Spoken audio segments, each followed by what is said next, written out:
I'm Tracey. And I'm Sharon. And we are Feet of Clay. Confessions of the Cult Sisters. So Tracey, this last week, we've been watching a really intense documentary, 4-part documentary about another cult.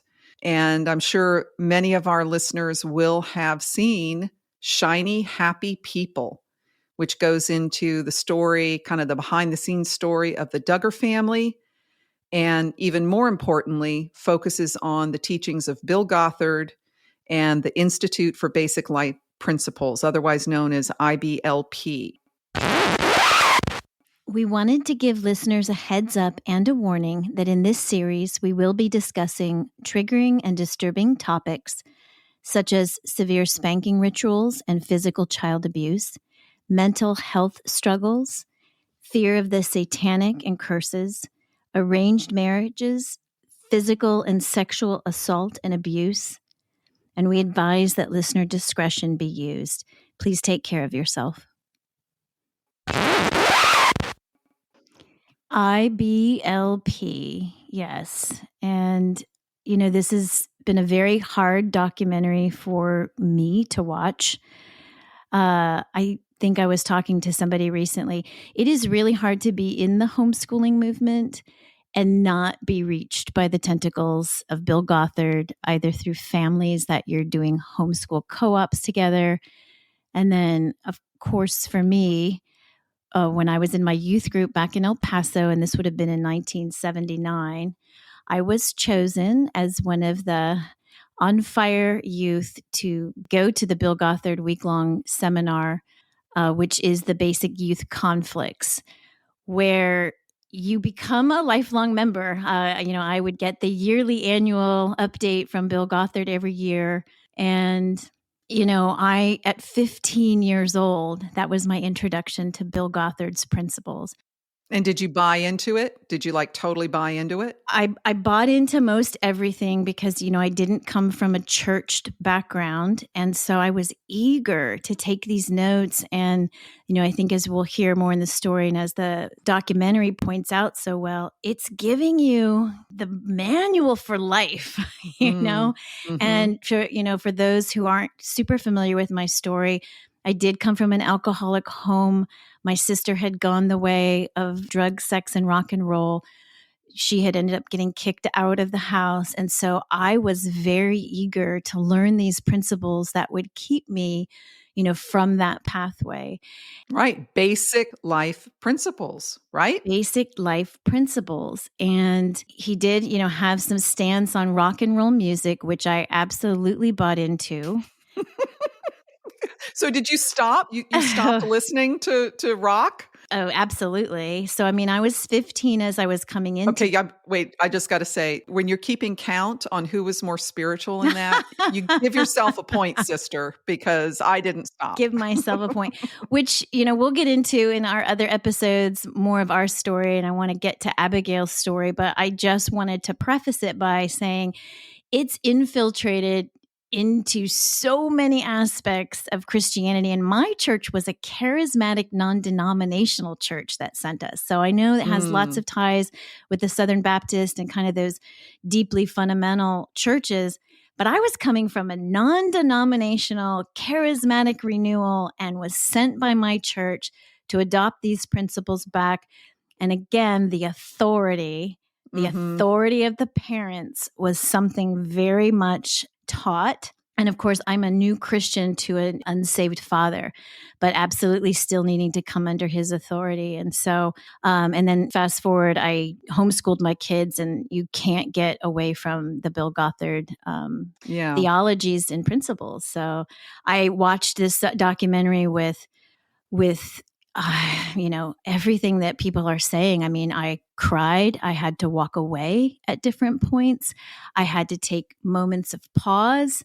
It ran the gamut. And then most of all, because as we've talked about, we're older now. This generation, this younger generation, my children's generation that grew up and this is all they've known. And I just wanted to hug all of these brave adults that have come on and told their story. And definitely am excited today to give voice to somebody who has a story to tell. Absolutely. Absolutely. Well, I did not get into the Bill Gothard thing. I remember hearing bits and pieces of it, and I'm like, yeah, this sounds good because it's based on the Bible, right? And the Bible, hey, the Bible is the shit. It's the thing. Didn't call it the shit then. I call it the shit now in a different context. Oh my gosh. But yeah, I'm really happy and privileged, Tracey. It's so funny how the universe works, call it Mhm. serendipity or whatever. This wonderful woman that we're going to talk to today, I first met her several years ago. Our lives intersected because we are both animal behavioral science geeks. She's had a professional career with dogs and also is into horses. I have my certification in equine behavior and I do educational workshops. And she is friends with another friend of mine who is a veterinarian specializing in animal behavior. And so they came to an educational workshop, hands on horse training workshop that I did at my farm in Florida. And that is the first time that I met Abigail. So, Abigail, welcome to Feet of Clay, Confessions of the Cult Sisters, and we are so excited to have you here with us. I'm so excited to be here. Thank you so much for having me. It's just like I'm giddy. I feel like I'm like a huge fan of the podcast. Well, thank you. Something that's funny is I do recall having heard little bits and pieces when you and Jenny were together. There were little clues from time to time that you had been in a cult or you had undergone some sort of trauma in your life. I had no idea the depth, the extent of what you experienced and suffered. And I had no idea it was related to this IBLP thing. And I remember seeing you post a couple times recently, like, hey, there's a documentary coming out that's going to be about this cult I was involved in. And that just got my antenna up, like, wait, what? So, Abigail, why don't you just give us a little bit of background on yourself, and then we'll kind of launch into you telling us your story. Yeah, so my name is Abigail. I live in Alabama on a little 10-acre hobby farm and have, some goats and a horse and several dogs. Professionally, I work in animal behavior, mostly with dogs. And here in the last number of years, I've been running a pretty large service dog nonprofit. So that's what I do for my day job. Very cool. Yeah, it's super fun. It's my favorite. So I am married to a man named Brian, and we live in a kid-free household, just doing our thing here. I'm 38. I'm almost 39, and I think the cult thing has been something that is really helpful to trot out at dinner parties. Probably 10 years, really, I've been talking much more openly about it and discussing evangelicalism as a whole more publicly on social media and things like that. And that kind of brings us to today. So one of the things that I was interested in is because, Sharon, you have your Facebook account that is pretty equine focused, and I think you do some personal stuff. But I was surprised that you were willing to put up our cult podcast posts up on your Facebook. And my one thing was like, oh my God, how is our horse community going to respond to this? And so then to hear, these connections coming through that you also had these experiences has been another case of serendipity for me. I'm like, wow, I didn't expect that. So since you knew Sharon a couple times, I'm surprised that you both didn't pull out the cult party trick at the same time. Yeah, I think that surprised me too. When our lives intersected and we kind of both had that moment of like, oh my gosh, you were in a cult too. And Right. I think it was a little bit surprising that hadn't come out before. Right. Well, they say timing is everything, huh? Oh, yeah. So here we are. So your parents, were they already very steeped and into this whole belief system before you were born? They weren't. My parents were Anglican and Lutheran, respectively, and kind of socially religious. And then my mother's brother served in Vietnam and came back and was part of kind of that group of Vietnam veterans who kind of became radically saved. In that group of people. And he is who brought my mother into the more conservative faith and became saved. And then my father about 2 years after that, from my understanding. So that would have been maybe 78. And then my brother was born in 82 and I was born in 84. And they really became radicalized when my brother was kind of gradually, from the time he was about school age, about 7. My brother is an amazing person. He's a genius. This is just the easiest way to say it. Tested at Rutgers and Vanderbilt, off the charts at a very, very young age, was reading chapter books at 2 years old. Wow. So when my mother had him tested at that time, with what they knew about education and mental health and things like that, they told her he could never be in traditional school. And so she tried to put him into kindergarten and he just did not do well. I think in hindsight, there were certainly diagnoses that would be very clear today that were just simply not clear in the mid 80s. And so she began homeschooling him mostly out of necessity. And at that time, the only support in homeschool was pretty fundamental Christian support. That was about what was available. Right. So that was in the mid 80s? Yeah, so it would have been the mid to late 80s. And then by the time I was 9 years old, which would have been 92, 93, they joined a 100% IBLP church and were totally bought in. I think for my mother, from the conversations that we've had, it was a little bit like a frog in a pot of boiling water. It just gradually became more and more radicalized. And I think for many men, and I don't think my dad's the exception, it was, kind of a dream come true, total control and authoritarianism. That was right. Felt super good to him. So. Right. Yeah, I think that you bring up a really good point, that, frog in the boiling water thing, because you get to a point where you wake up and you look at what you were bought into, what you believed, what you allowed to be done to you, and what you yourself have done to others. And you think, holy shit, how did that even happen? Yeah. And it is this gradual thing. And it's lovely that it masquerades under these great names. If anybody's watched the documentary already, when you want to call spanking and beating your child, we're going to call it, quote, encouragement. Yeah, let's mislabel and use euphemisms. And we've kind of got this Orwellian Animal Farm dystopia of terminology that has nothing to do with the reality of what's happening. But by using this innocuous sounding or even virtuous sounding language, we can be gradually duped into accepting greater and greater atrocities that we never otherwise would have. Especially if you're cherry picking scripture to back up those pieces, whether that's actually what the scripture says in context or not, it even further bolsters the rightness of that belief system. Yes.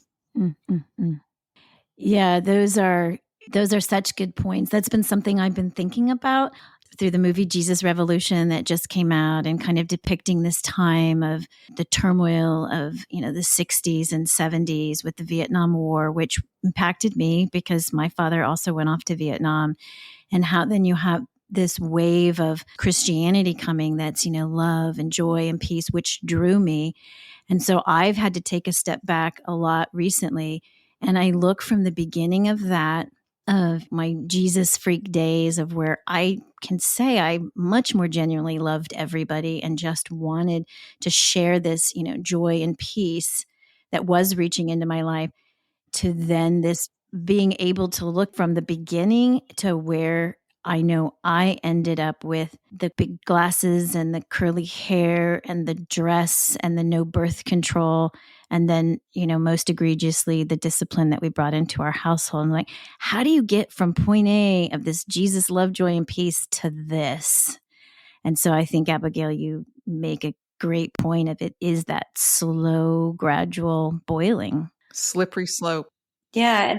And I think, in the conversations I've had with my friends that grew up in the same way and kind of comparing notes on what our parents said, both in that time period and afterwards when we would talk to them about it as much as was available to us, I think we definitely realized that for the majority of us, at least one of our parents was coming from trauma themselves Mm.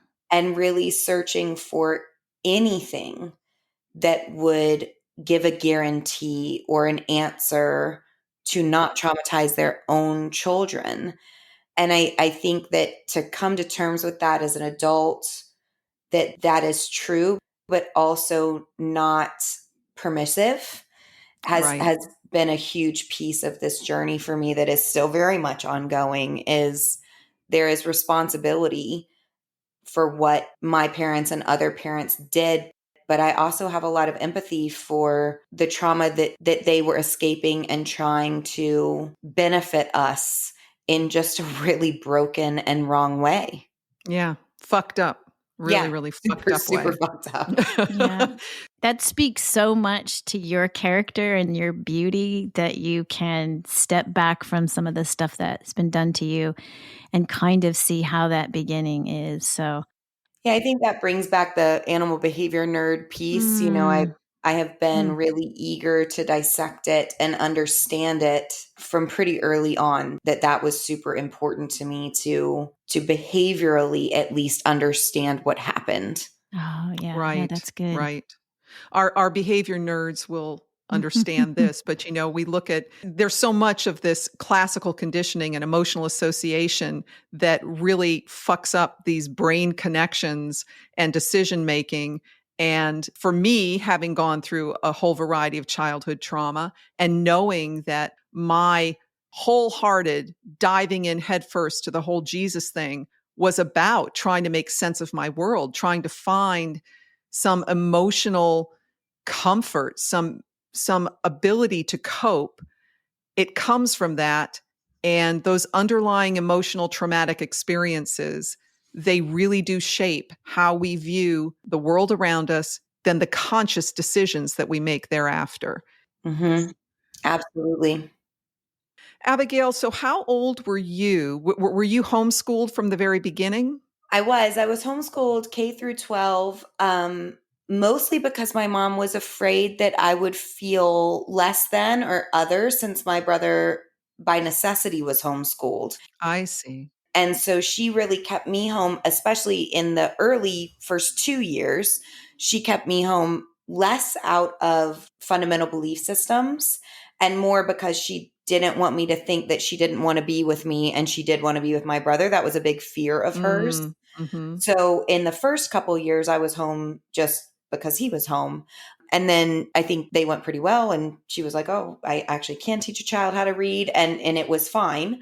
And then by the time I was 9, we were pretty deeply in. So at that point, Mm. being homeschooled was more of a worldview than a necessity. So tell us about that. Tell us about what the family dynamics looked like, what the obedience requirements, what the discipline, what did all of that look like in the day-to-day, week-to-week for you? Yeah, so we had a little bit of a unique family structure within the IBLP. Since my parents had already had their children before they joined, my father had gotten a vasectomy. So there were only two of Oh. us, Mm-hmm. which was, of course, very uncommon in the IBLP. My parents weren't quiverful because that decision was considered a grave sin that they had committed prior to joining. Mm. And in fact, my father did have a vasectomy reversal, and it was unsuccessful.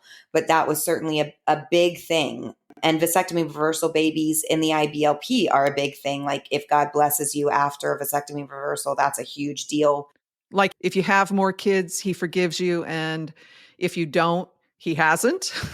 Right. So kind of like it's so a big teaching in the IBLP that the documentary didn't talk about too much was this whole concept of sins of the father.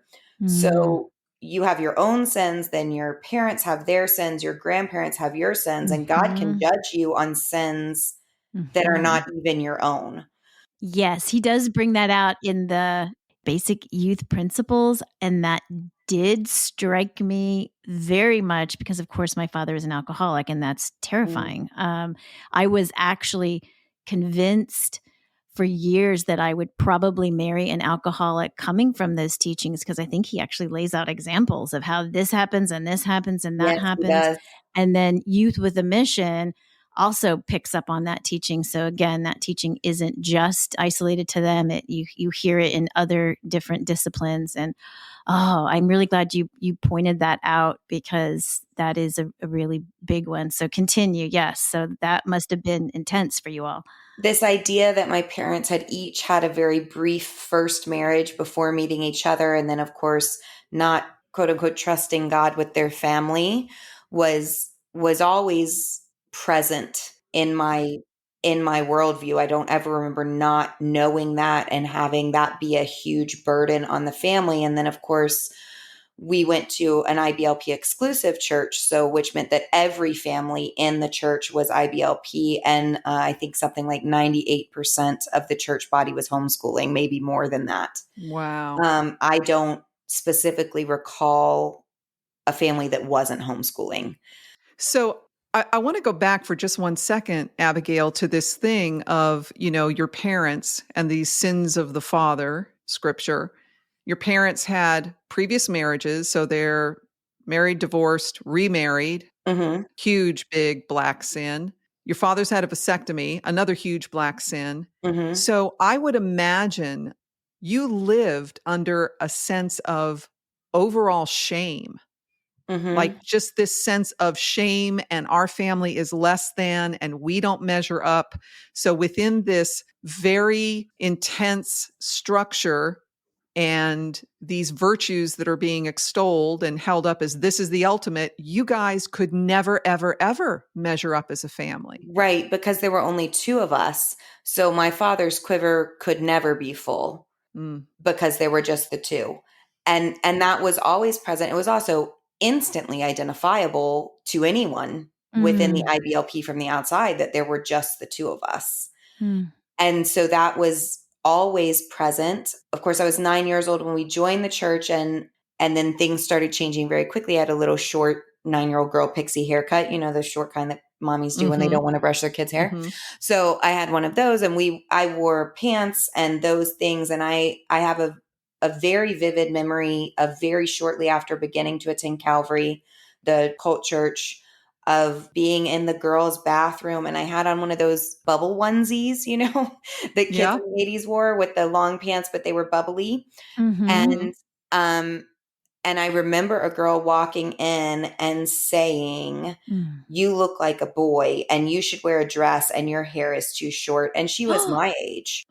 And I remember going home in the car and crying Oh. because, and that was so early. It had to be within the first couple of weeks of attending the church. And I was always allowed to wear pants at home, which was another strange thing about my particular upbringing in the IBLP, is that there were differences in my family. I was allowed to wear pants at home. I rode horses. My mother played tennis in tennis skirts.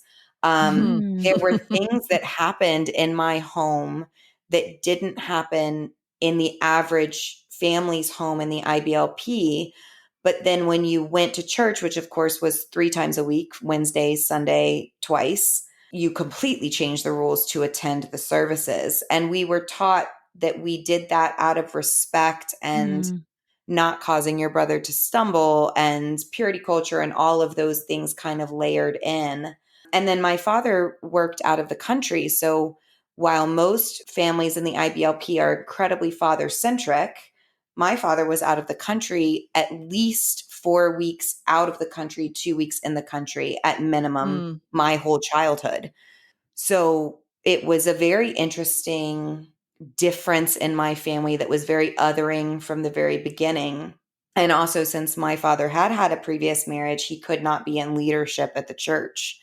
He could not be an elder. And I always say there's cult wealthy, and then there's like real world wealthy, because mm, quiverful movements create poverty, and they create really intense poverty. Yes. And my family just had 2 children. My father also graduated with an MBA from Vanderbilt. He was very successful in his career for a period of time, not for our whole life, but for a long period, quite successful. And so we were kind of this weird in between of a very prestigious family in the church because we had money and we were quite devout, but also very well known that my father's quiver wasn't full and that he couldn't be an elder. Wow. And that was a very strange kind of 1 foot in, 1 foot out way of growing up. Yeah. And really never feeling like you were enough, no matter what happened. Not quite the right fit. Yeah, always a little square peg in a round hole feeling, Yeah. no matter how devout we were within the tenets. And were both your parents as totally all in on these teachings of IBLP? Yeah, for sure. And I definitely am still working through where they fit in that and how that really happened, because my mother she's a very, very beautiful woman. And when we started going to the church, she had a very short, very stylish haircut. And she is very stylish in general.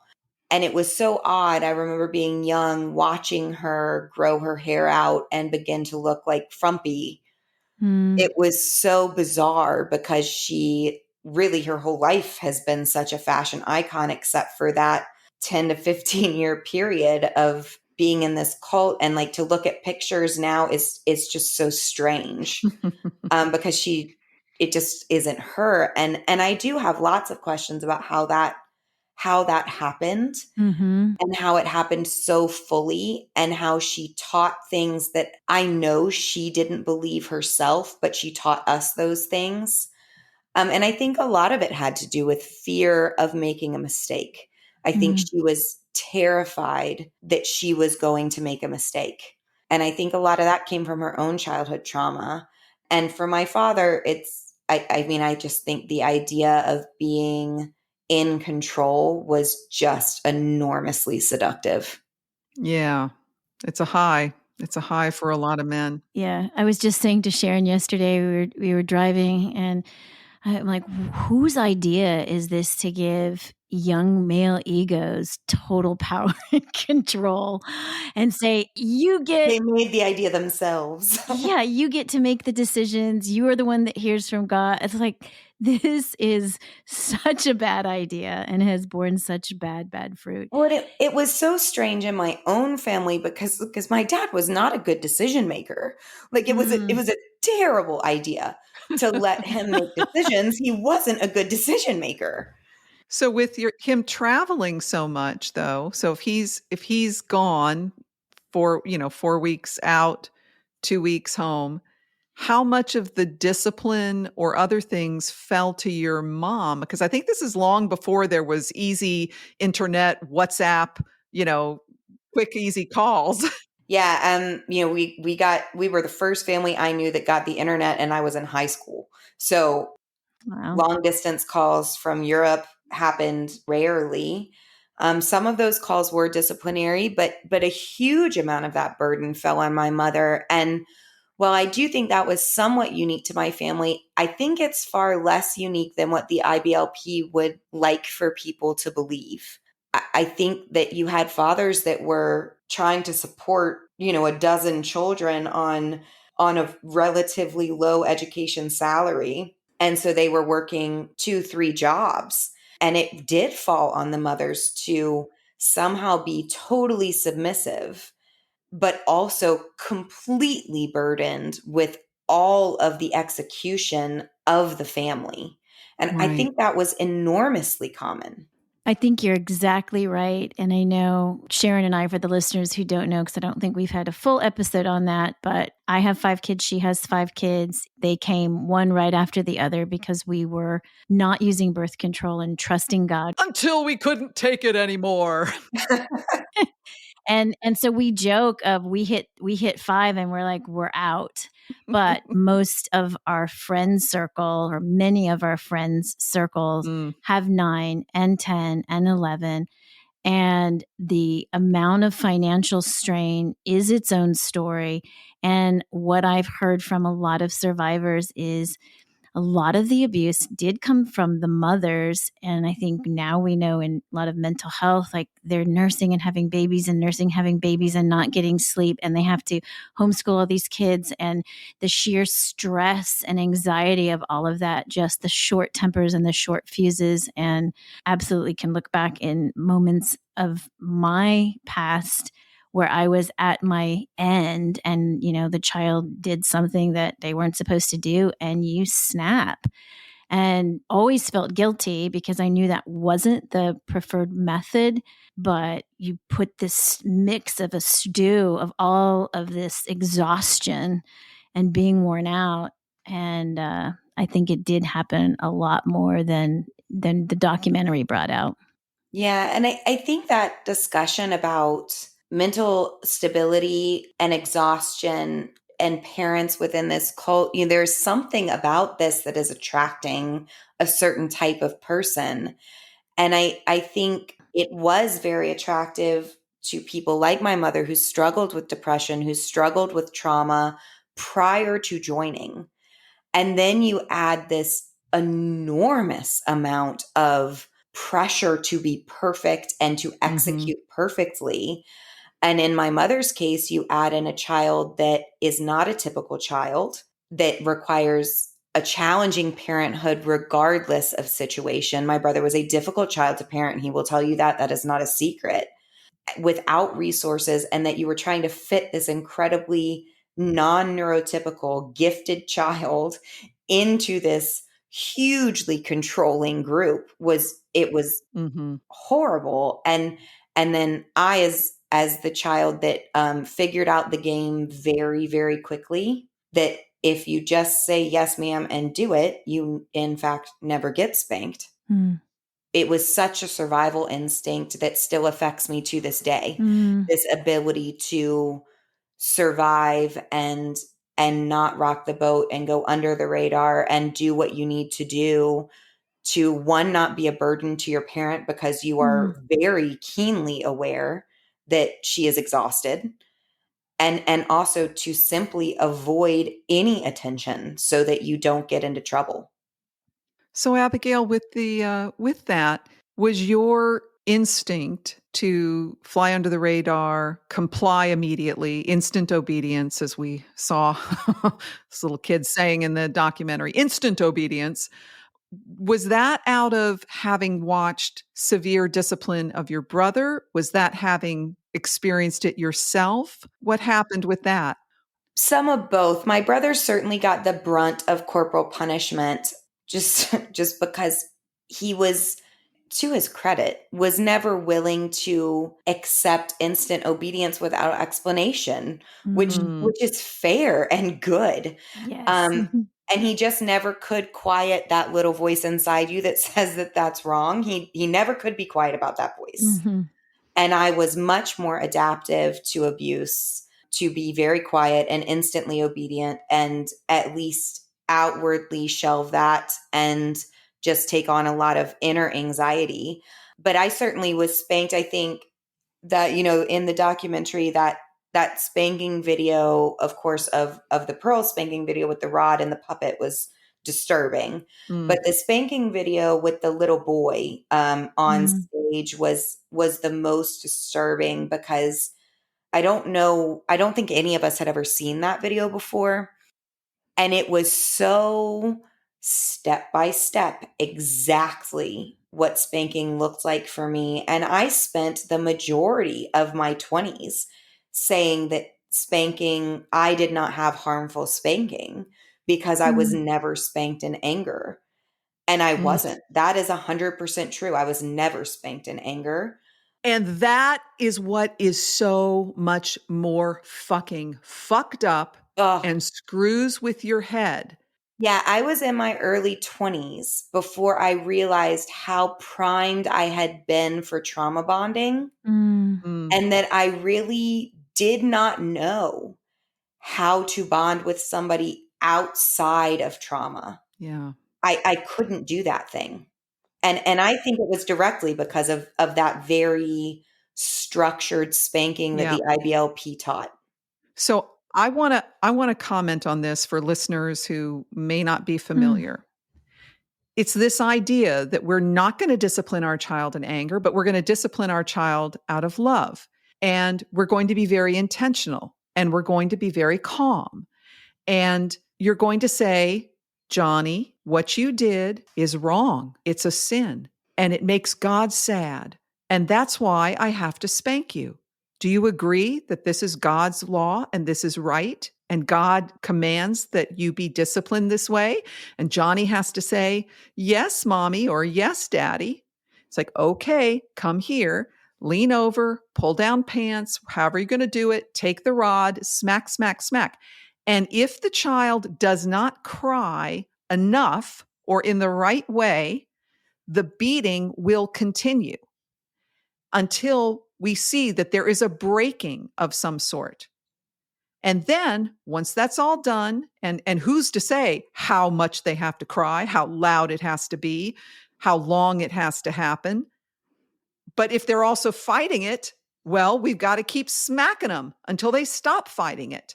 But whenever this horrific ritual is over, then it's okay, let's pray. I forgive you. Hug me. I love you. Tell me you love me. And it is so sick. That is so sick.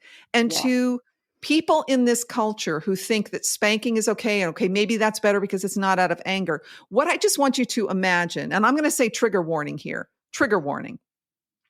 Imagine, if you will, a man who thinks he has authority over a woman who decides he is going to violate her sexually. And when it's done, she needs to tell him thank you. Mm-hmm. Absolutely. We can see how messed up and abusive and just head fuckery that is. And it is not different with what these children are inflicted with. And you cannot have normal emotions as an adult, as a child who was taught submission that way. And I want to be clear about this. So Jenny, who Sharon mentioned at the very beginning of the podcast, is my best friend. She's a veterinarian specializing in behavior, and we are very, very close friends. And kind of an inside joke between the two of us is Jenny calls me her favorite little sociopath. And I think that that is so important because you don't emote normally. Mm-hmm. It's not that you don't have emotions, because you certainly, I do. I certainly have normal emotions, but they never come out of my face. So let's be clear real quick, Abigail, for listeners who may not be into the behavior geek speak and the clinical definitions that you and I know. Sociopath, people hear that and they immediately think, oh, that's the type of person that inflicts pain and gets joy out of seeing others suffer. But that's not what we're talking about. We're talking about abnormal, maladaptive, out of touch with emotions, not able to connect and relate in what is a species-specific, normal social interaction. That's what we're talking about. Right. And it's guardedness is really what it is that your emotions are always private, only for you, never to be seen by others, particularly negative emotions. Mm-hmm. And that when you, or at least when I do have a big emotional response, it is a cracking that is done privately until exhaustion. And that is still true. And I think that's really important, is that 20 years of therapy, working, a crack in emotions where I genuinely cry is still done privately and to exhaustion. And that is a reality that likely will never be typical for me. And it is a direct result of this kind of spanking of children in peace and harmony and that whole trauma bonding thing. And do you hear a similar experience with others that you know that have come out of this or similar type cults and family dynamics? Yes, very, very similar. And I think there's really two presentations that are most common. The presentation that I have, where I'm generally quite in control of myself all the time to my detriment. So overly in control. And then you see things like my brother, who spent a number of years in his 20s quite violent and quite explosive, because the emotional dysregulation is the same, regardless of whether it presents as overly violent or underly violent. It is still the same emotional learned dysregulation. Right. It's kind of an emotional learned helplessness in some ways for Absolutely. you. Yeah, absolutely. And always kind of saying, well, if I can just get through this, then I'll feel better. And that's such it's taught in that spanking ritual that you described, that it's like, well, now we're going to pray and cuddle after you were Yeah, what broken. the fuck? And that it's so, and it is like, I think everybody I've talked to that watched the documentary and saw that video was appalled. That was the point where they either had to pause and walk away, or it was certainly the point in the documentary where I cried for the first time and I was like, oh my goodness, because it is so orderly, it is so learned. Like, our parents were taught this and then implemented it and executed it perfectly. At least my parents did. And to realize that it presents in a lot of weird ways as an adult. Certainly, I think this was a big discussion on a back channel of survivors that sexual kink is a real thing that happens coming out of this cult. And it's directly tied to that. And I think that's an important discussion. I think the idea that you are so groomed for abuse that you don't even know that you're being abused, that is, as an adult, that is so vital and so common.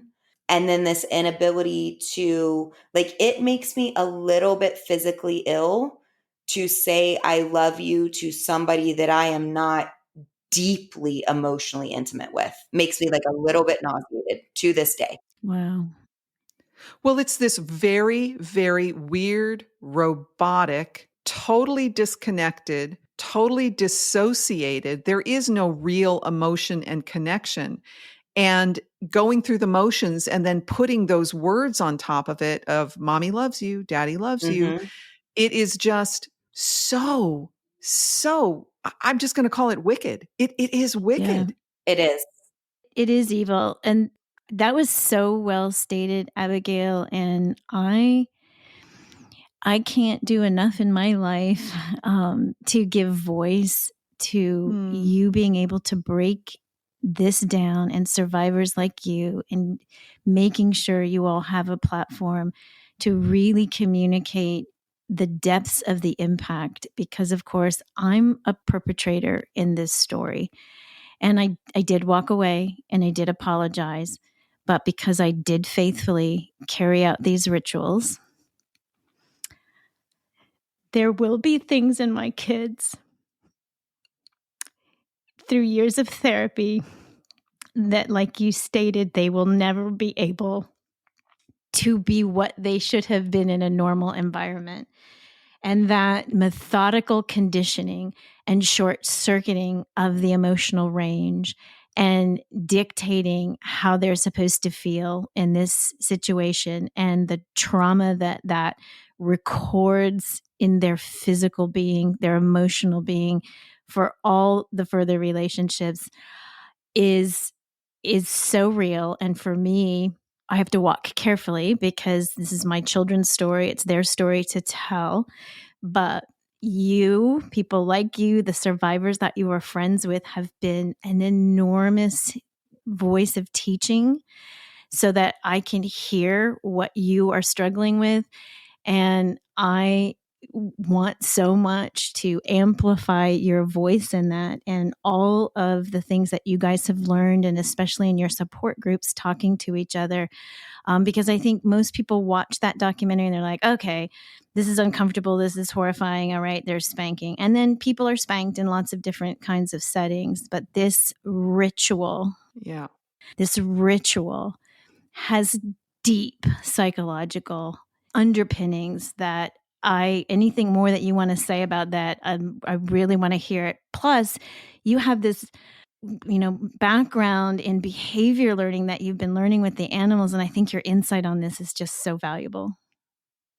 Well, I appreciate that. And it means a lot to me as an individual. And I know this has come up when I've discussed it with my friends that grew up this way. When we hear an adult who did this with children be so transparent about coming out of it and how that happened, it is really helpful to us. It is helpful to hear how you got there and why it happened and how you got out of it. Those are things that are helpful to me as an individual, because I want to understand. I want to I think parents are just people, right? I think we all hit a stage in life where we figured that out. We're like, oh, my parents are just like people that have trauma and problems and their own things. But it is helpful to hear responsibility taken, and those things are valuable. I am very in awe of my friends who have chosen to raise children after this, because I could not. I didn't have any confidence in myself to know how to not have like feral children, because I was really worried that I would just not do anything because I was afraid to be controlling, and our examples were so distorted on what it should look like. That was very terrifying for both me and my brother. We had other decisions that factored into that. I have genetic health conditions that factored in. My brother has quite a lot of mental illness and it runs in our family. There were other decisions. There are a large percentage of us that came out in my age group who didn't have children. Mm-hmm. And I think a lot of that was the same fear that motivated our parents to join is the same fear that has motivated us to not do it. And I think that's really important, that there is a connection between generations, that fear is still hugely driving in this world, even out of it.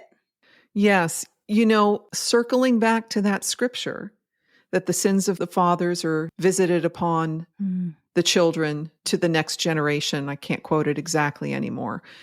But it's funny because I look at the Bible now in certain verses and I think, there are some truths in that. I don't read it anymore the way I used to, of like, okay, this is the infallible word of God telling us how to live every aspect of our life. No, there's some cool stuff in there. There's some stuff that you could look at as being, well, kind of shitty Shakespeare, if you will. Mm-hmm. But this particular verse, I look at it and I think, this isn't about God saying he's going to punish some innocent child for the horrible shit the parents did. No, what this is saying is that the wounds of the fathers, so many of the bad things that we do, that we inflict upon ourselves or other people, are the result of unresolved traumas and unresolved issues that we may not even know how to deal with. Sure. But because of that, we have a brokenness in us.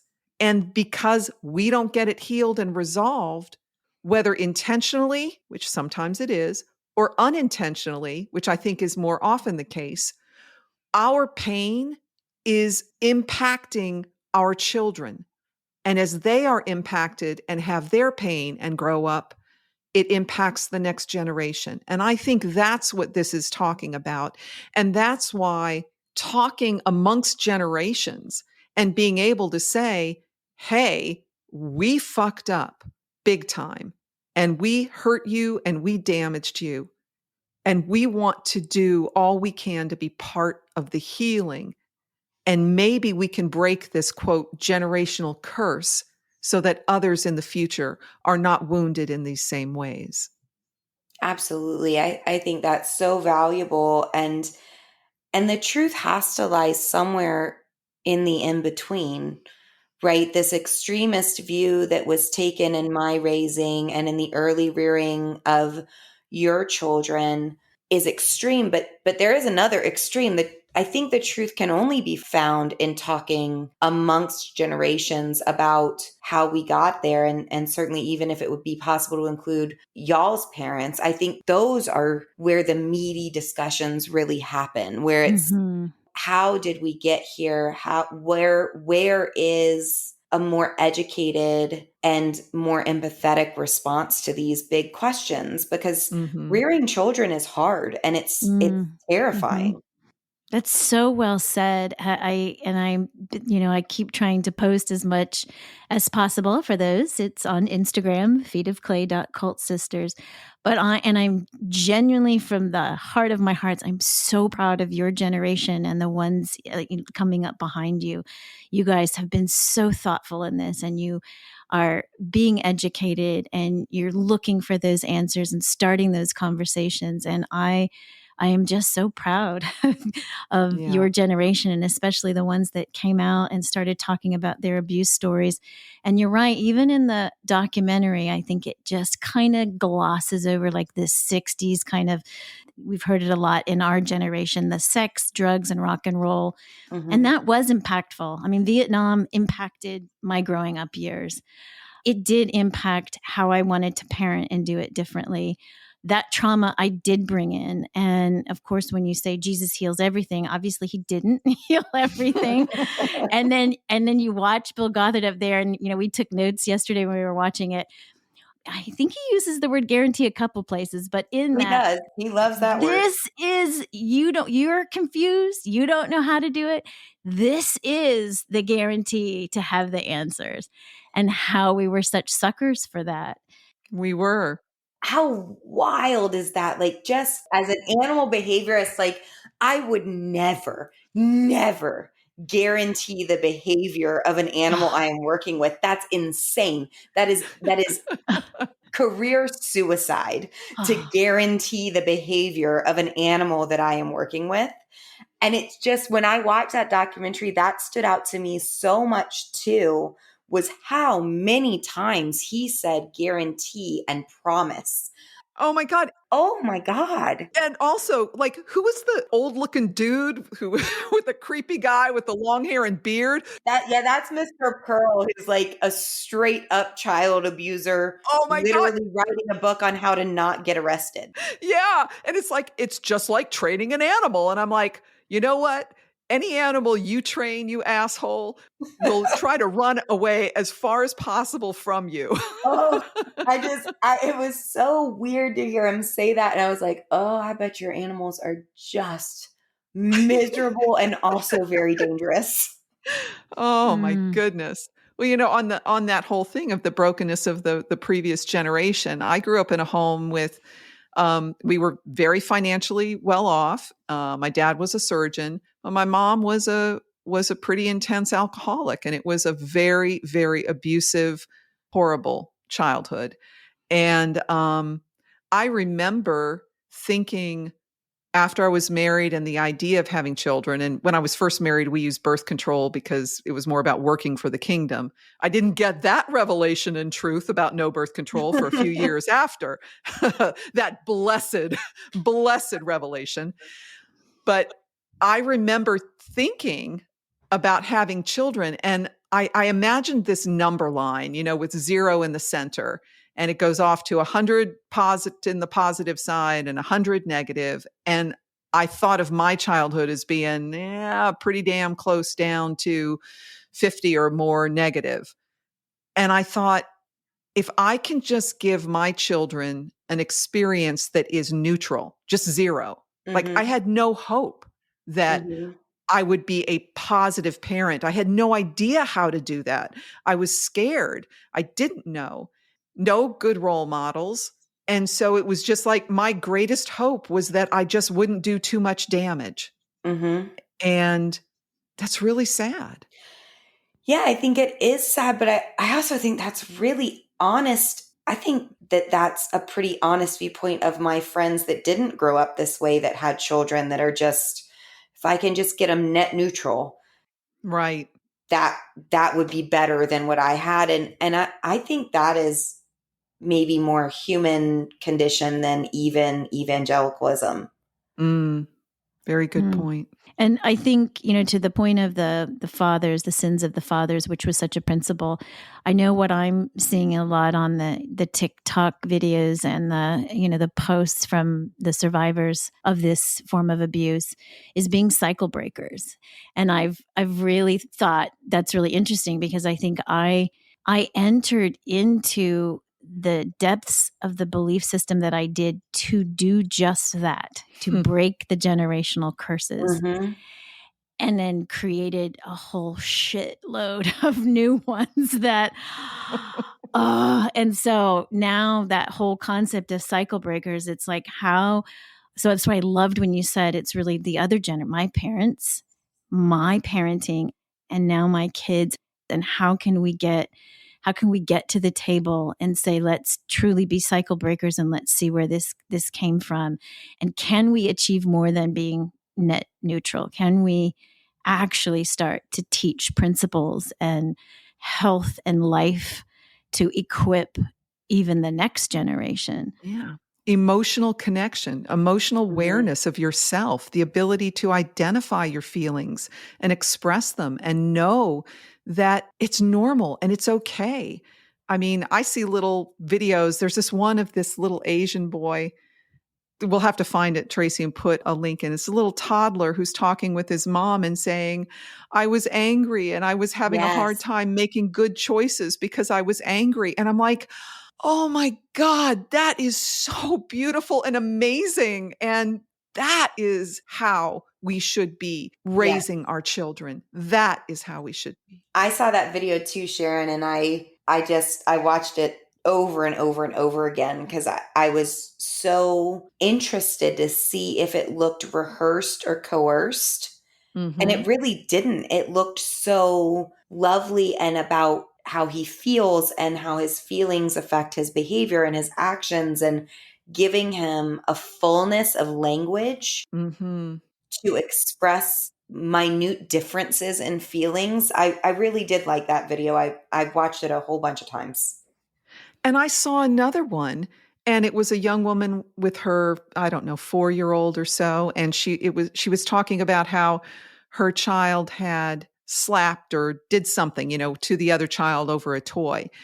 And the woman is talking about how she goes, I'm not putting my child in a time out.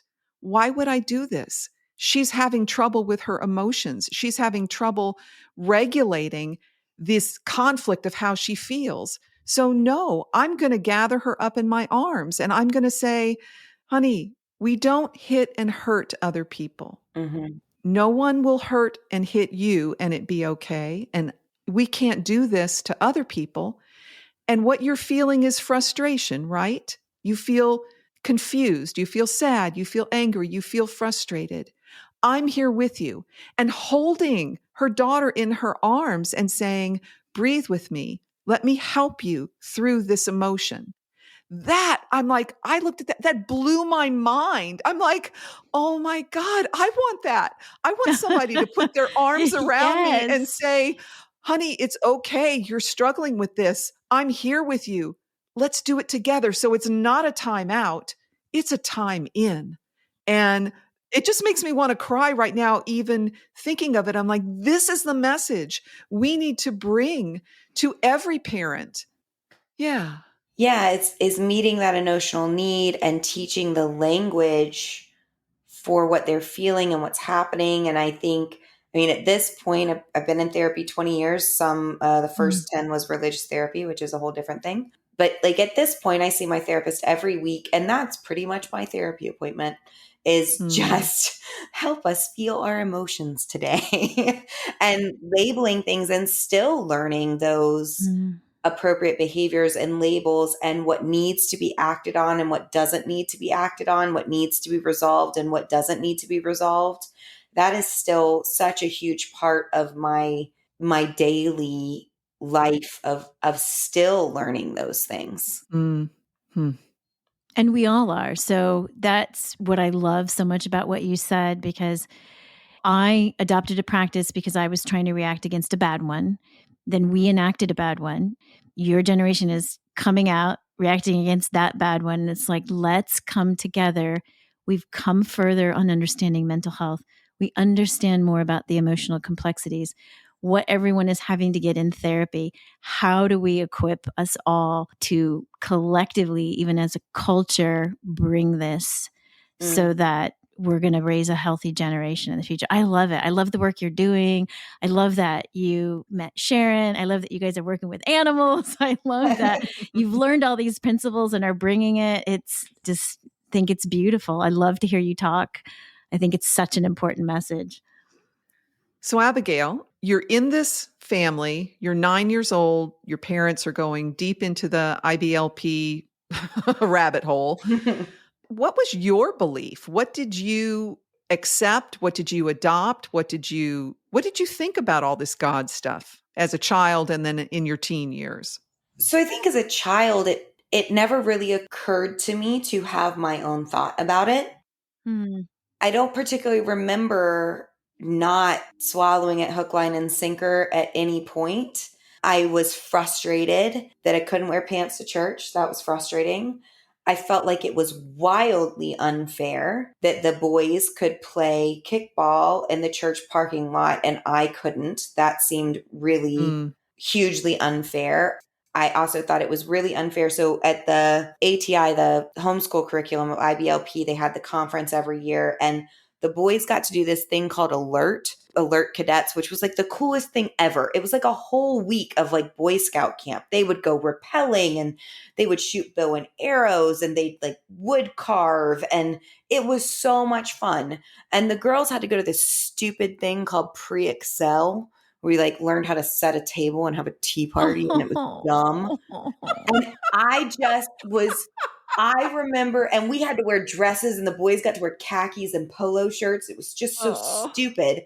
And I remember being really angry that I couldn't rappel at the annual conference and that was really dumb. And that also I was a very athletic child and my brother was not. And that just seemed wildly unfair that he didn't even like rappelling and was forced to rappel and was therefore miserable and not man enough. And that's a whole nother thing about what this did to the boys. But I just remember knowing how unjust and unfair that was, that I would be such a good repeller.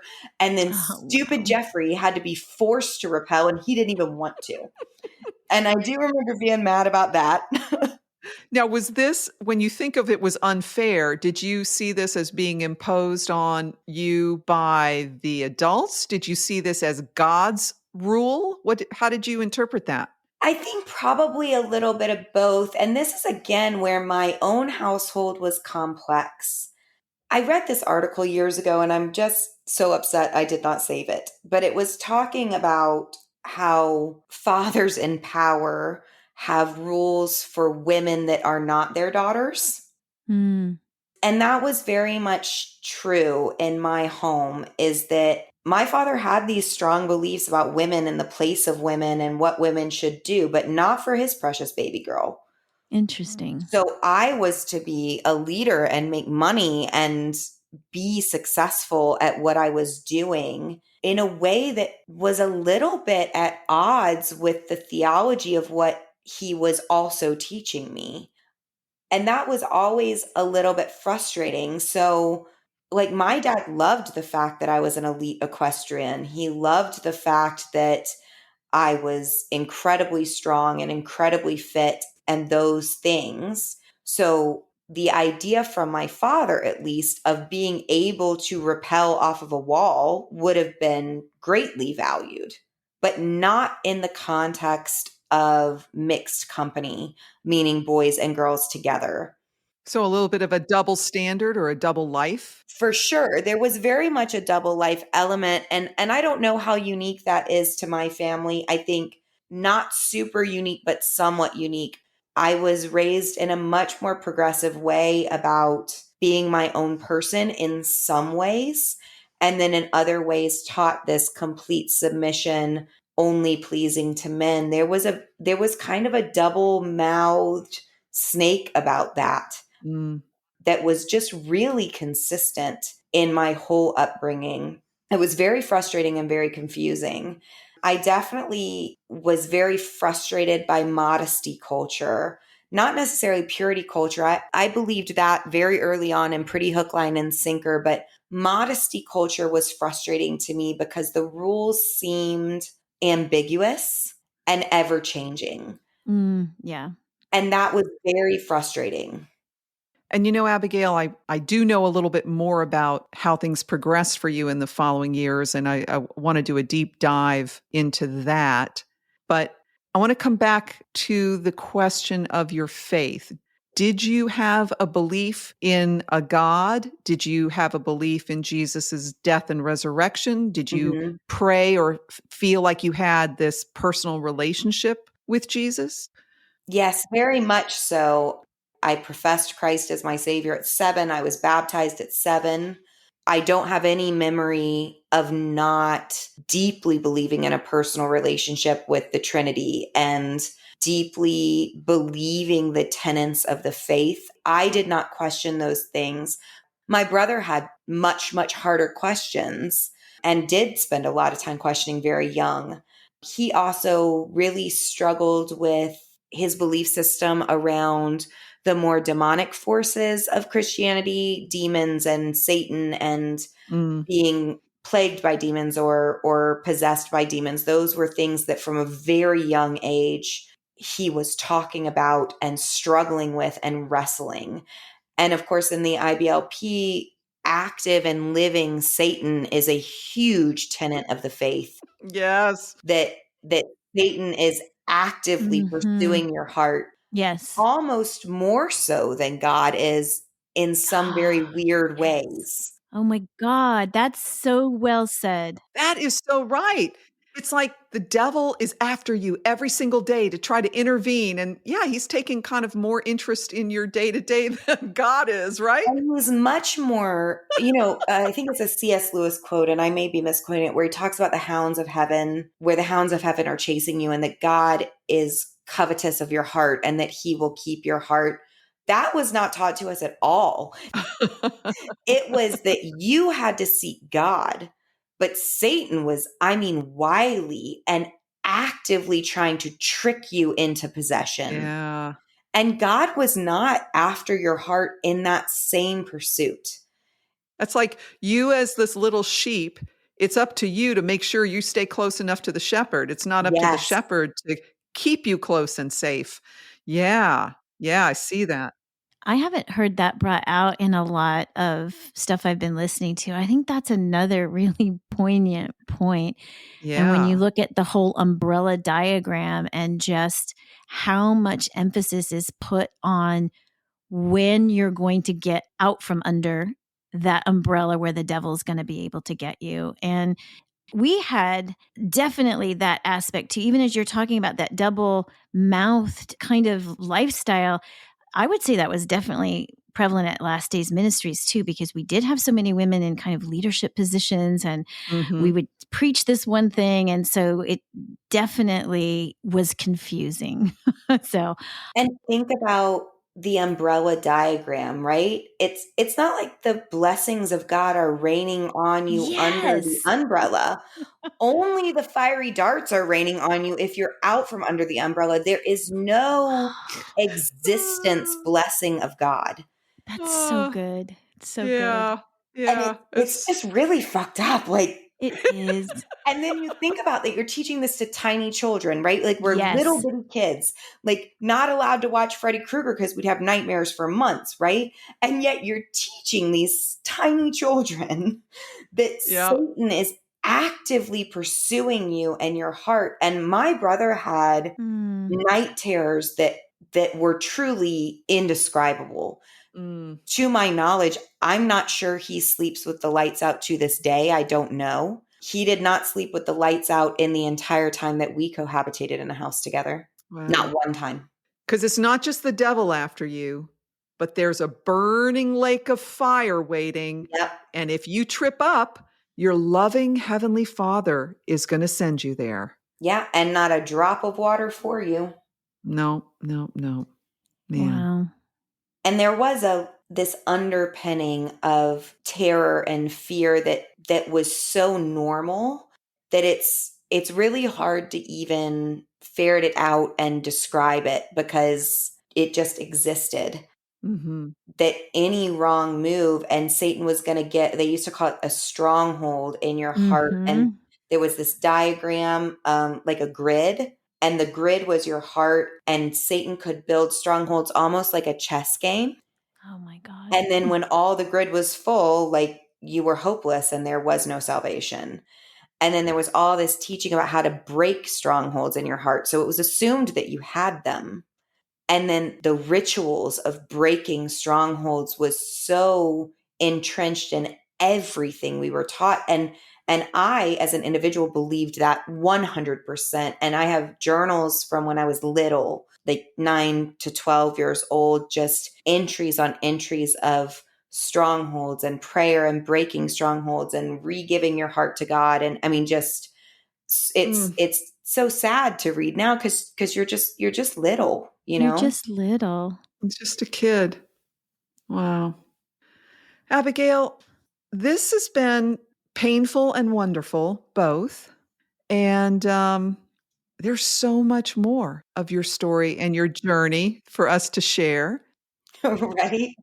I think what we will do here, though, is I think we're going to put a pause in it and carry on and pick up in your mid-teens, because I know there's some pretty fucked up shit there, too, to talk about. The most fucked up shit happened then. Yeah. Well, I think we can say that the ideas of arranged betrothals and shit like that is a big part of the story. Yes, and which dovetails into, if you listeners have already heard some of Sharon's interview and story about how she also had an arranged marriage. And that's been also one of my ahas as I've been diving into all of this is, wow, I think some people who have them in modern, US culture, you think you're an outlier, and wow, there's a lot more arranged marriages going on out there than even I realized. Right. We're going to pause and we're going to keep talking with you. But hey, listeners, little bit of a tease. You're going to have to wait till next week to hear some pretty juicy shit. I can say that. And Yes. Abigail, in the meantime, would you just take a moment and tell people about where they can find out a little bit more from you on your TikTok and also what you do in your nonprofit work with therapy dogs? Sure. So they can find me on TikTok at Unicorn Habitat. And that TikTok is mostly just about my cult journey and leaving and irreverent Bible stories. It's quality TikTok. Ooh. And then if they want to know more about my nonprofit and what I kind of do in my post-cult regular life, they can find that at the roverchasefoundation.org. And that's Rover Chase, ROVERCHASE. So the roverchasefoundation.org, and we're on all the social medias too. Great. And we will be sure to put all those links in our show notes to make it easy to find. All right, everybody out there, thank you so much for listening. And we're going to continue chatting with Abigail. You'll get to hear more of that next week. In the meantime, please rate us, give us a review if you like.